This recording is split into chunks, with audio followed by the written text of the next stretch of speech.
Today I'm showing you a new Instagram feature called Instants. It's a quick way to share an instant photo directly in DMs, only with the people you choose. Now I'll show you how. Open Instagram and go to your messages.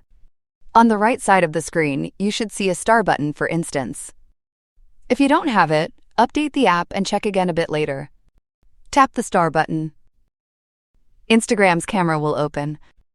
You can share Instants with people you follow who also follow you back, or with your close friends.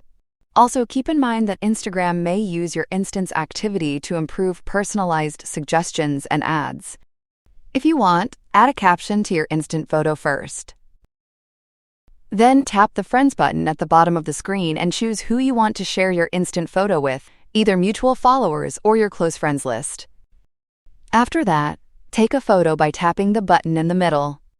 Tap the icon in the bottom left corner to preview what your instant looks like.